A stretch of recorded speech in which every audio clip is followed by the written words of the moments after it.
Abu Lahab and Sayyidina Hamza radiallahu anhu both were uncles of Prophet Muhammad. Sayyidina Hamza radiallahu anhu embraced Islam and defended Islam and Prophet Muhammad from the enemies of Islam.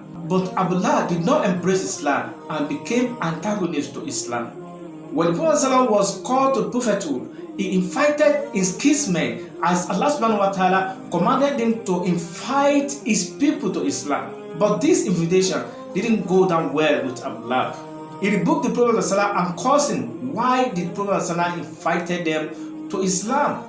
Just think of it. The Prophet Muhammad spent 13 years in Mecca, and for more than 10 years, Abu Lahab could not even think of embracing Islam.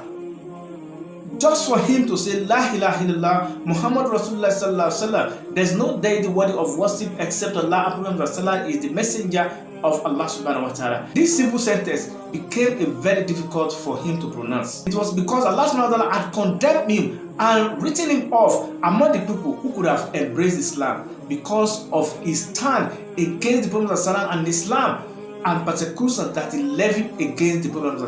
But why Allah subhanahu wa ta'ala written Abu Lahab off among the people that could embrace Islam? Because he used to rebuke the Prophet, he used to call the Prophet a liar, a madman, an apostate. He believed that the Prophet apostated from the religion of their forefathers, paganism. Because of him, Allah revealed Quran 111.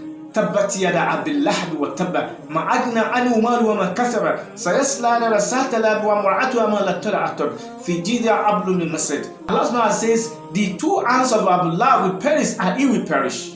His wife and children will not avail him from punishment of Allah subhanahu wa ta'ala. He will be plunged in flame fire. This was revealed when Islam was very young. At the Battle of Badr, Abu Lahab died as kafir when he was fighting the Muslim at the camp of Quraysh.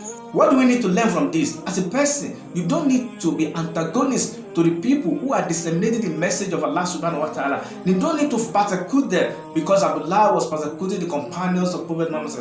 If you are one of the people that need to persecute those people that are disseminating the message of Allah subhanahu wa ta'ala, it is very dangerous for you because you may not have opportunity to embrace Islam. I have seen people persecuting and criticizing the classical scholars of Islam. Some of them live a very bad life and they die miserably.